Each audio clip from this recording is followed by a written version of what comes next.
ఈరోజు ధనత్రయోదశి. అందరికీ ధనత్రయోదశి శుభాకాంక్షలు.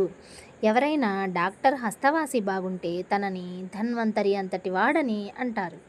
అలాంటి ధన్వంతరిని కృతజ్ఞతాపూర్వకంగా తలుచుకునేందుకు గాను మన పెద్దలు ఒక పండుగను కూడా నియమించారు. అదే ధన్వంతరి త్రయోదశి.